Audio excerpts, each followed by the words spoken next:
संविधान की रक्षा कौन करेगा? साथियों, ये संविधान है और इसी संविधान से हमारा भारत देश चलता है। आप लोगों को पता है कि नहीं पता? इसी संविधान से हमारा भारत देश और हमारी व्यवस्था, हमारा राज्य और हमारा वार्ड पंच, सरपंच, बीडीसी, डीडीसी सब इसी की शपथ खाते हैं। मैं संविधान की शपथ खाता हूं जरूर बोलते हैं। संविधान किसी ने आज तक देखा? कितने लोगों ने अपने संविधान देखा? एक दो हाथ दिखाई देता है इतने सारे भीड़ में। ये संविधान है आज 1950 को लागू हुआ था और आज 2025 चल रहा है। कितने साल हो गए अभी तक? 75 साल हो गया कि नहीं हुआ? 75 साल के बाद ये मेरे पास आया। अभी मेरे को ये मार्च महीने में मिला ये पुस्तक। इसके पहले 75 साल तक मैं भी नहीं देखा, हमारे लोग भी नहीं देखे। तो साथियों, आज हमारे बीच में सभी मंचासीन हमारे साथियों को मैं नमन करता हूं।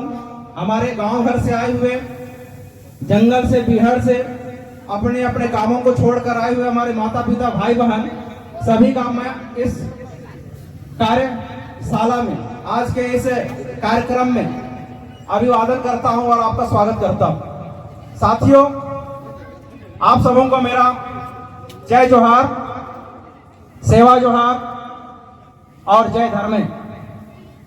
आज ये जो कार्यक्रम है 9 अगस्त 2025, आज हम लोग इसलिए इसको मनाते हैं। मैं आप लोगों से पूछना चाहूंगा कि हम लोग क्यों मनाते हैं? हमारे साथी लोग कुछ बताएंगे हम लोग क्यों मनाते हैं इस कार्यक्रम को? हम लोग क्यों इस कार्यक्रम को मनाते हैं? ये कार्यक्रम हमारा 9 अगस्त 1982, लगभग आज से 37 साल पहले, 37 साल पहले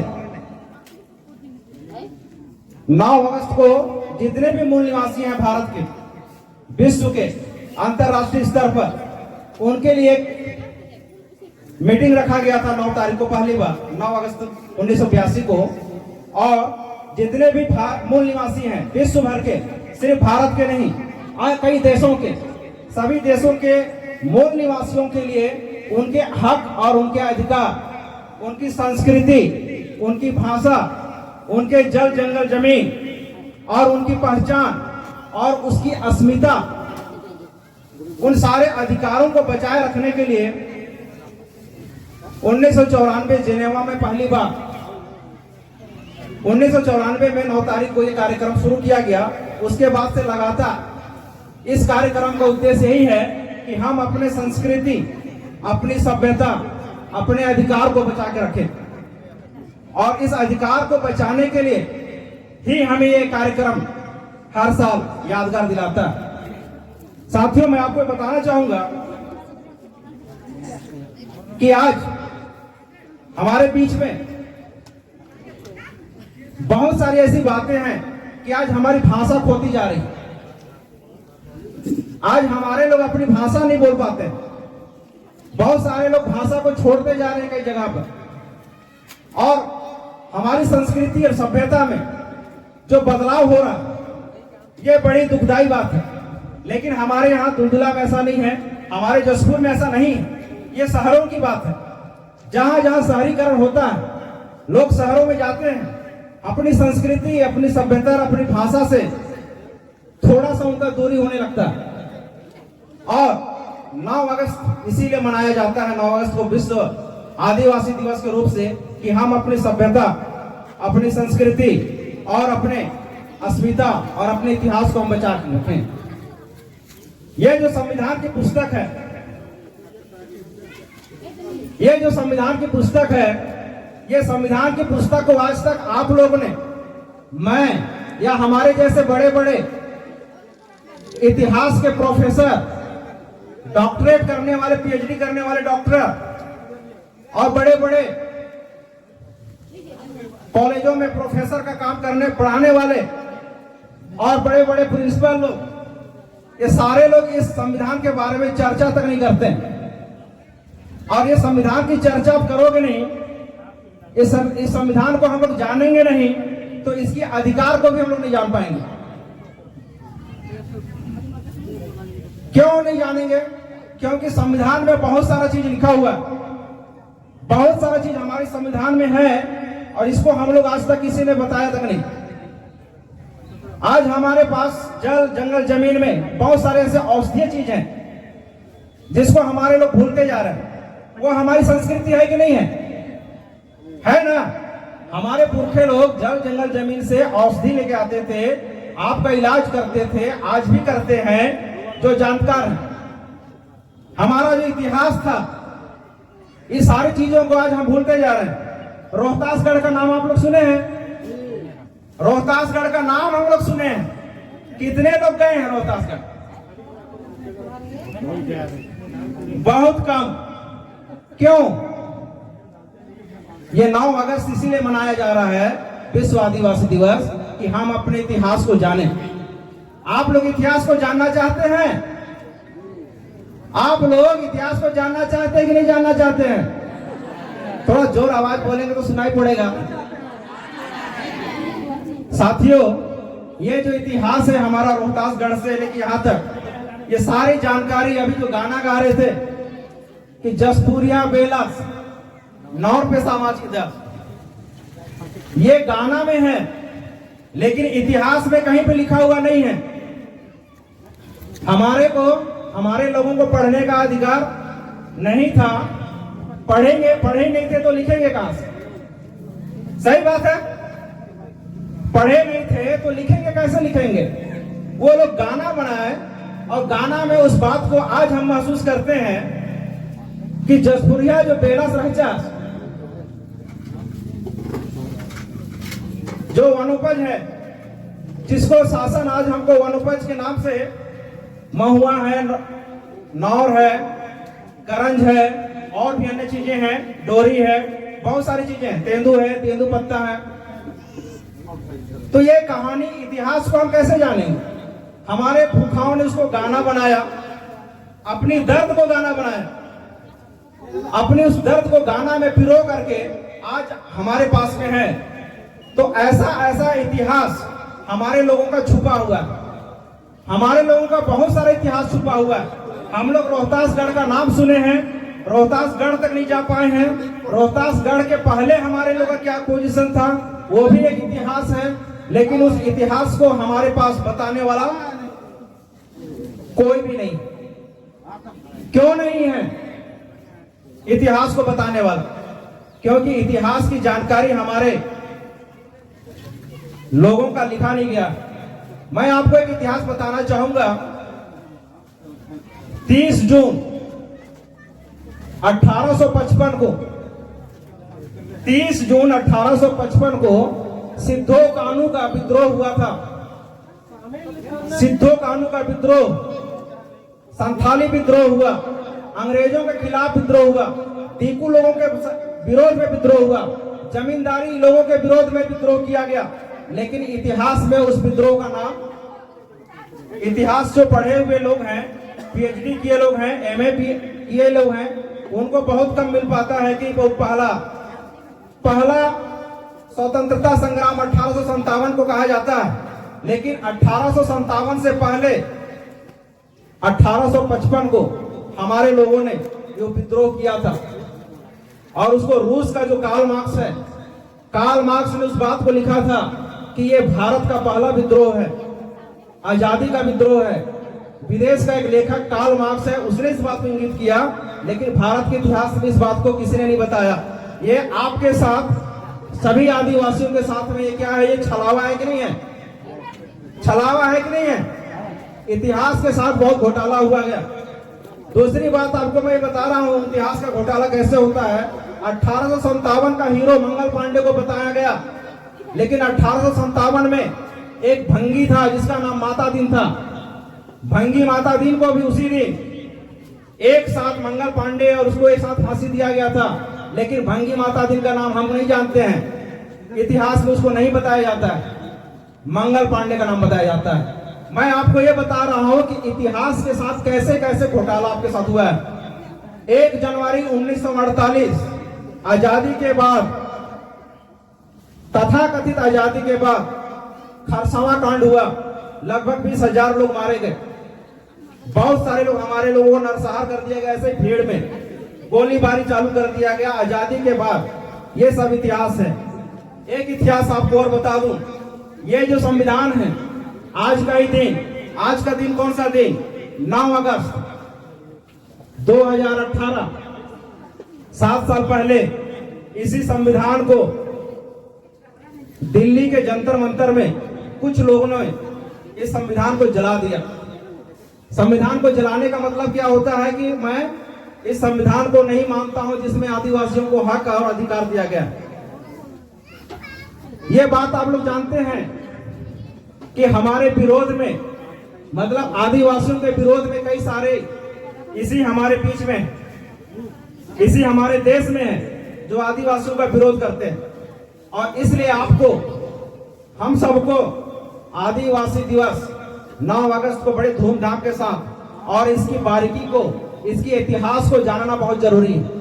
और इसकी इतिहास को जानने के लिए सिर्फ साल में एक बार 9 तारीख को केवल उपस्थित होकर के सुनेंगे तो समझ पाएंगे क्या?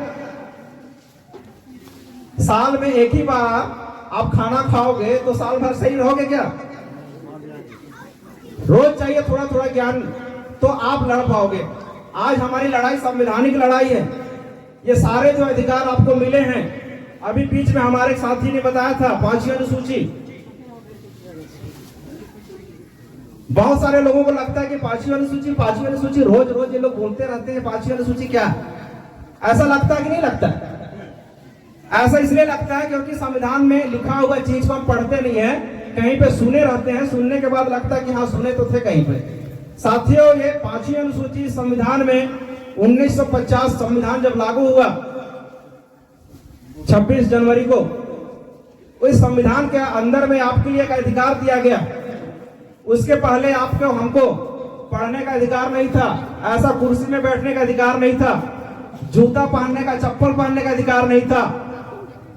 बड़े बड़े जहां ठाकुर इलाकाज है, कुछ लोग हमारे साथी लोग हैं भिंड मुरैना तरफ, यहाँ पर अगर कोई बड़ा कार्यक्रम हो रहा है ठाकुरों का और उसके बीच से आपको अगर जाना है तो चप्पल को निकालो, हाथ में रखो, उसके बाद जाओ। ऐसा होता था, ऐसा होता है, अभी भी चल रही है जहां पर जातिवाद है। आप लोग बहुत अच्छे जगह में पैदा हुए हैं, जसपुर की धरती में, सरगुजा संभाग के धरती में, यहाँ पर इतना ज्यादा हमको प्रताड़ित होना नहीं पड़ा। तो ये सारी व्यवस्था की बातें हैं। 9 अगस्त को इसलिए मनाया जाता है कि हम अपने अधिकार, अपने हक, अपनी संस्कृति को बचा के रखें और अपने इतिहास को जानें। आपको इतिहास जानने के लिए संविधान की पुस्तक लेना पड़ेगा, आपको जानने के लिए संविधान पढ़ना पड़ेगा। जब तक आप संविधान की पुस्तक नहीं खरीदेंगे, जब तक आप संविधान को नहीं पढ़ोगे, तो आप इसके अधिकार को नहीं समझ पाएंगे। आज हमारा क्षेत्र पूरा सरगुजा संभाग 5वीं अनुसूची क्षेत्र है। 5वीं अनुसूची क्षेत्र होने के कारण यहाँ का सांसद आदिवासी होता है, यहाँ का विधायक आदिवासी बनता है, यहाँ का सरपंच आदिवासी बनता है ग्रामीण क्षेत्र में। और ये बहुत सारे जितने भी जनप्रतिनिधि हैं, ये आरक्षित क्षेत्र है। इसलिए आरक्षित क्यों है? क्योंकि संविधान में 5वीं अनुसूची है। सरगुजा संभाग और बस्तर संभाग, हमारे छत्तीसगढ़ में 13 जिला हैं। 13 जिला में 5वीं अनुसूची लागू है और 85 ब्लॉक है। यहाँ पर 5वीं अनुसूची लागू है और उसके अंदर में आदिवासी सरपंच बनेगा, आदिवासी विधायक बनेगा, आदिवासी सांसद बनेगा। तो साथियों, ये 5वीं अनुसूची इसलिए हमारे लिए है कि आप एक विशेष क्षेत्र में रहते हैं। एक होता है जैसे हमारे बीच में आदिवासी सब लोग यहाँ पर आए हुए हैं, इस आदिवासियों में एक विशेष जाति के लोग हैं जिसको कोरवा और बिरहोर जाति कहते हैं। कहते हैं कि नहीं कहते हैं? विशेष उनके लिए अधिकार छूट है कि नहीं है? कोरवा बिरहोर के लिए सेम। आज ये जो क्षेत्र है, ये विशेष क्षेत्र है। क्षेत्र को, इस विशेष क्षेत्र के ऊपर में बहुत सारे खनिज संपदा है। अभी यहाँ पर पंचायत भगोरा, बनगांव, फरसाबाद और मेंढरबहार, 4 पंचायत के ऊपर में एक नोटिस जारी हुआ था। आप लोगों को पता है, सोना खदान वहां पे खोला जाएगा, आप लोगों को विस्थापन करना है। ऐसा उन्होंने लड़ाई लड़ा, कई दिनों तक लड़ाई लड़ा, लेकिन ये लड़ाई सिर्फ पोस्टपोन्ड हुआ है। शासन की योजना सिर्फ पोस्टपोन्ड हुआ है, खत्म नहीं हुआ। जब भी उसको मौका मिलेगा, शासन प्रशासन को सोना खदान वहां पर खुलेगा। जब वहां पर सोना खदान खुलेगा तो वहां का जो आदमी है उसको बाहर जाना पड़ेगा। कंपनी आएगी तो क्या करेगी? उसको रहने देगी कि उसको बाहर करेगी? क्या करेगी आप लोग बताइए। तो ये जो 5वीं अनुसूची क्षेत्र है, 5वीं अनुसूची क्षेत्र में हम ये कहते हैं कि जल, जंगल और जमीन संविधान हमको दिया है, और निश्चित रूप से आप 5वीं अनुसूची क्षेत्र के मालिक हैं। हम लोग यहाँ के मालिक हैं, ये संविधान कहता है। संविधान से कोई बड़ा है क्या? संविधान से प्रधानमंत्री भी बड़ा नहीं है, राष्ट्रपति भी बड़ा नहीं है, और ना ही कोई नेता बड़ा है। लेकिन इस संविधान को कुछ लोगों के द्वारा आपके विरोध में ST/SC मुर्दाबाद, आज के दिन में 2018 आज 9 अगस्त के दिन में ही ST/SC मुर्दाबाद कह करके इस संविधान को जलाया गया था। वैसे लोगों के द्वारा आपके 5वीं अनुसूची में जितने भी खदान हैं, जितने भी खनिज संपदा, उस खनिज संपदा को लेने के लिए, उसको निकालने के लिए तरह तरह का रणनीति बनाया जा रहा है। और उस रणनीति को समझना और उस रणनीति के विरोध में बातें करना, ऐसा बातों को सीखने के लिए आपको हमारे साथ इतिहास को समझना पड़ेगा, सीखना पड़ेगा। साथियों, आज इस क्षेत्र में भारत हमारा प्रोजेक्ट है, रेलवे का प्रोजेक्ट है। वो क्यों है? बादल खोल का प्रोजेक्ट है, आदिवासियों को उस जगह से हटाने का प्रोजेक्ट है। सब आदिवासियों के विरोध में शासन सत्ता में बैठे हुए लोग आपको विस्थापन करना चाहते हैं। क्यों करना चाहते हैं? क्योंकि आपके जमीन के अंदर में बहुत सारे खनिज संपदा है। बहुत सारे खनिज संपदा को निकालने के लिए आपको दूर करेंगे, तब उस जमीन से उस खनिज को निकाल सकेंगे। तो आप लोग एक होकर लड़ने के लिए तैयार हैं अपने जल, जंगल, जमीन को बचाने के लिए? आप लोग लड़ने के लिए तैयार हैं? साथियों, इतनी आवाज में और इतनी ताकत में, इतने कम संख्या में अगर हम लोग लड़ना चाहेंगे तो शासन सत्ता में बैठे हुए लोग आपके ऊपर में कानून का विरोध कर रहे हैं बोल करके फर्जी FIR करके आपको अंदर कर देगा। इसके लिए बड़ी संख्या इकट्ठा करना पड़ेगा आपको, इसके लिए बड़ी जागरूकता लाना पड़ेगा आपको। हम सबको मिलकर के जागरूक करना पड़ेगा। 5वीं अनुसूची को बचाने के लिए हमको बड़ी संख्या में लोगों को तैयार करना पड़ेगा, सीखना पड़ेगा संविधान की बातों को, आपके हक और आपके अधिकारों को।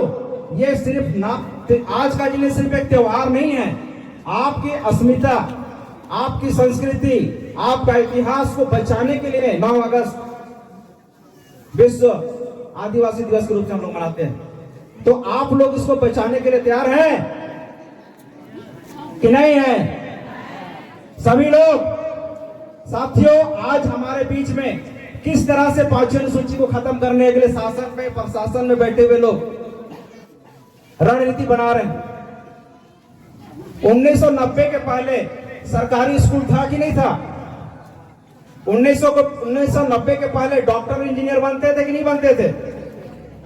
कई लोग हमारे क्षेत्र से कलेक्टर बने, डॉक्टर बने, इंजीनियर बने। लेकिन 90 के बाद निजीकरण आया, और निजीकरण के क्या उसका दुष्परिणाम हुआ?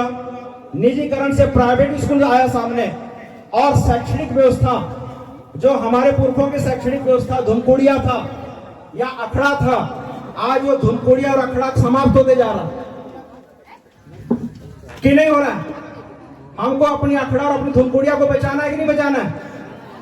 आज शैक्षणिक व्यवस्था को शासन प्रशासन में बैठे हुए लोग निजीकरण का नियम लागू किए 90-91 में, और उसके बाद सरकारी स्कूल को कमजोर किए। सरकारी स्कूल से पढ़कर डॉक्टर भी बने, इंजीनियर भी बने, बड़े बड़े प्रोफेसर भी बने, कलेक्टर भी बने। लेकिन आज सरकारी स्कूल में पढ़ने के बाद डॉक्टर, इंजीनियर और प्रोफेसर, कलेक्टर बनने लायक है क्या बच्चे लोग? आप लोग महसूस करिए, है क्या? आज निजीकरण आने के बाद सरकारी स्कूल को कमजोर कर दिया गया और प्राइवेट स्कूल को बढ़ावा दिया गया। बच्चा प्राइवेट स्कूल में खर्चा करके पढ़ा रहा है, वही कुछ कर पा रहा है। शासन प्रशासन आपका विरोध में है, मैं आपको ये बता रहा हूं। आप लोग को अगर गलत लग रहा हो तो आप टोक सकते हैं। शासकीय शिक्षण संस्थान को किस तरह आपके पहुंच से, आपके मतलब विकास करने से, विकास का मतलब आदिवासियों को विकास विरोधी कर दिया जाता है, कह दिया जाता है। बस्तर में नक्सलवादियों को जो विकास विरोधी कहते थे, आदिवासियों को विकास विरोधी कहा जाता है। जब आप बोलते हैं कि नहीं मैं यहाँ पे जगह नहीं दूंगा, तो आपको क्या कह दिया जाता है कि ये विकास विरोधी। सारी बातें 9 अगस्त इस बात को बचाने के लिए कि हम अपने जमीन को कैसे बचा सके, आपको शासन करने का अधिकार देता है। इसके अंदर में अनुच्छेद 244 लिखा हुआ है, आर्टिकल 244, 244, इसमें आदि अनुसूचित क्षेत्र में अनुसूचित जनजातियों का शासन प्रशासन एवं नियंत्रण का प्रावधान है। शासन करने का और प्रशासन को नियंत्रण करने का प्रावधान है। नियंत्रण करने के लिए आज शासन किसको रखता है? पुलिस व्यवस्था को रखता है कि नहीं रखता है? न्यायालय को रखता है, पुलिस व्यवस्था को रखता है। और उसकी व्यवस्था 1950 में संविधान निर्माताओं ने आपके लिए अधिकार दे के रखा, लेकिन आपको बताने वाला कोई भी नहीं हुआ। आपको क्यों नहीं बताया गया? क्योंकि आप नहीं चाहते हैं कि आदिवासी क्या करे, विकास करे, आदिवासी जानकारी प्राप्त करे। साथियों, बहुत सारी ऐसी छोटी छोटी बातें हैं। 5वीं अनुसूची आपके लिए ये लिखा हुआ चीज, आप यहाँ के राजा हैं, मालिक हैं। समता जजमेंट 1997 में आया था, ये आंध्र प्रदेश हैदराबाद के पास आया था। समता जजमेंट में ऐसा लिखा हुआ है कि आदिवासी क्षेत्र में शासन का, राज्य शासन का, भारत के शासन का 1 इंच भी जमीन नहीं है।